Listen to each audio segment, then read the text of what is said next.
शासन के निर्देश के अनुसार बालाघाट जिले में किसानों से समर्थन मूल्य पर धान का उपार्जन 1 दिसंबर से प्रारंभ हो गया। धान उपार्जन के लिए जिले में 185 खरीदी केंद्र स्थापित किए गए हैं। खरीदी केंद्रों पर सभी जरूरी व्यवस्थाएं सुनिश्चित कर ली गई हैं। किसानों से धान कॉमन 2,369 रुपए प्रति क्विंटल तथा धान ग्रेड ए 2,389 रुपए प्रति क्विंटल की दर पर खरीदी जाएगी।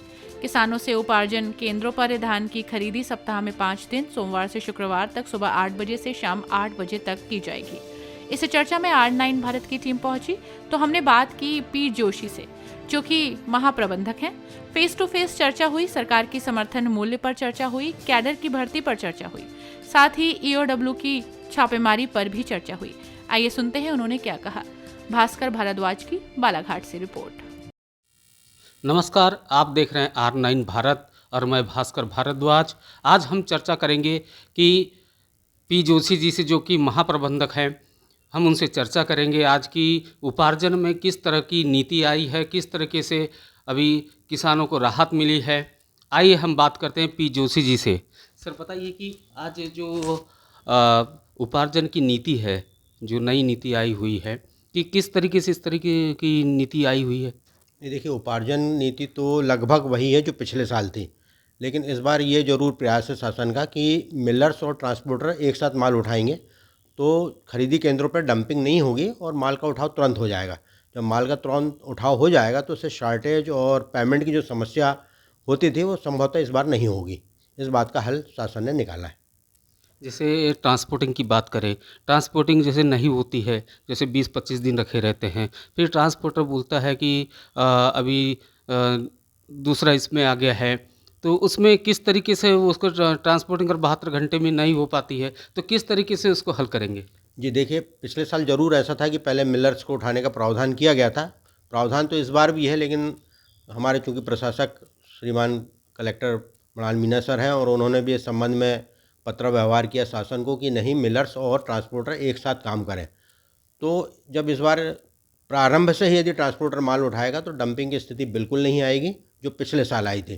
तो इसमें ये सुधार जरूर हुआ है कि इस बार ट्रांसपोर्टिंग जो है प्रारंभ से चालू हो जाएगी। तो शॉर्टेज और इस तरह की समस्या, जो बैकलॉग जो खड़ा हो जाता था पूरे सीजन भर, फिर रहता था कि माल हमेशा खरीदी केंद्रों पर रहता था, वो इस वर्ष नहीं होगा।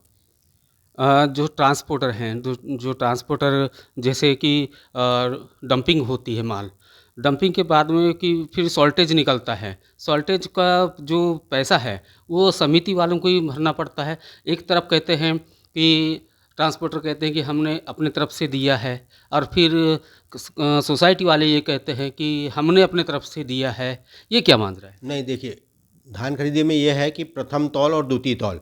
प्रथम तौल मतलब समिति जब उसने उपार्जन केंद्र से माल भरा तो समिति प्रथम तौल स्वयं कराती है, और वो जो तौल है यदि द्वितीय तौल में यदि अंतर आता है तो वो ट्रांसपोर्टर के ऊपर जाएगा, तो ट्रांसपोर्टर से उसकी वसूली होती है। और यदि 72 घंटे से ज़्यादा विलम्ब होता है तो सॉफ्टवेयर में प्रावधान आ गया है कि पेनाल्टी ट्रांसपोर्टर पे आएगी। तो ये प्रावधान इस बार जो है उपार्जन नीति में है। सर, केडर की भर्ती में अभी किस तरह के भी संशोधन किया गया है। कैडर की भर्ती में जो एक प्रारंभ में उन्होंने अनुसूची 4 जारी की थी कि जिसके तहत था कि समिति के जो लेखापाल हैं, सहायक प्रबंधक है, समिति सहायक हैं, वह किसी भी प्रकार से नियुक्त हुए हों तो उनकी भर्ती की जाए।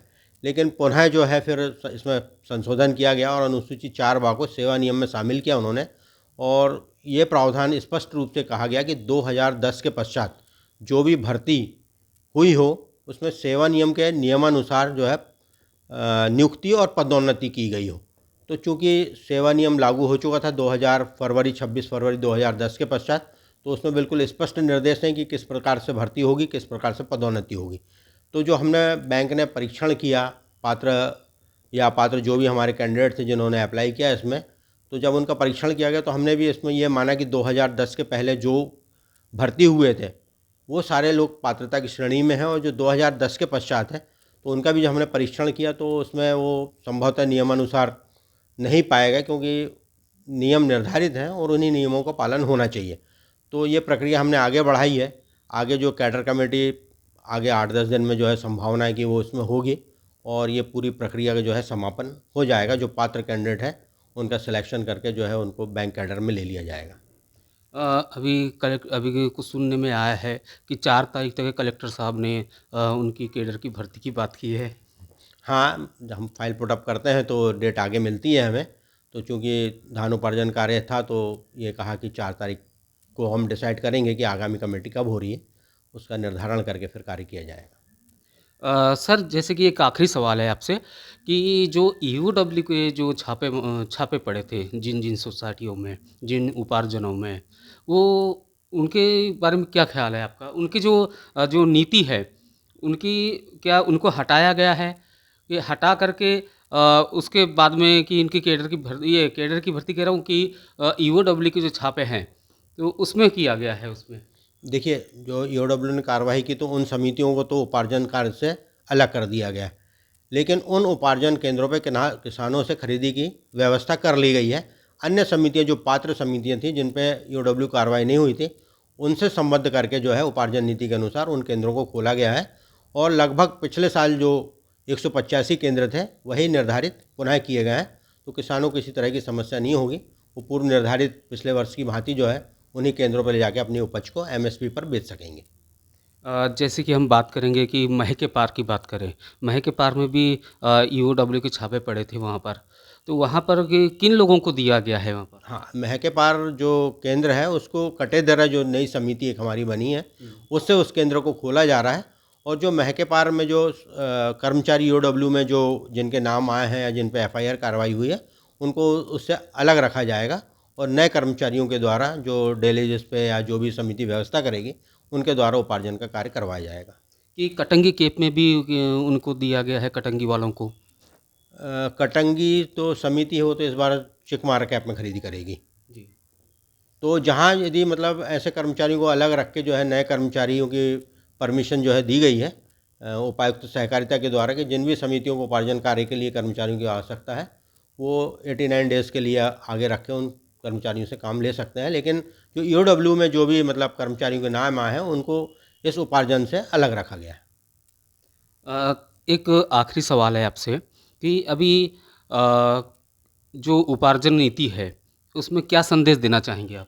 उपार्जन नीति बिल्कुल स्पष्ट है कि लोग सभी किसानों अपना जो है अच्छी क्वालिटी का एफएक्यू जो माल कहा जाता है उसमें साफ़ सुथरा माल लेके जाएं वो, और नमी का भी जो प्रतिशत है वो निर्धारित है कि 18% से ज़्यादा नमी ना हो, तो यदि वो माल ऐसा लेके जाएंगे तो समिति जो है उसको एमएसपी पे जो है एफएक्यू क्वालिटी का माल परचेस करेगी।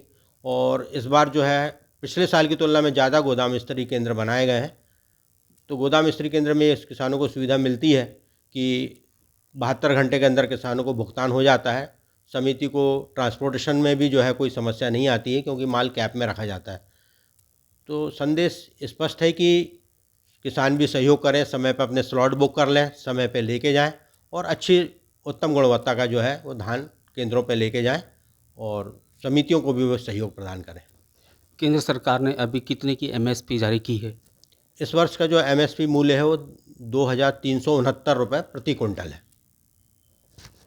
तो ये थे जोशी जी जो कि उपार्जन नीति के बारे में पूरी बताई है, पूरी नीतियाँ बताई है। R9 भारत से भास्कर भारद्वाज।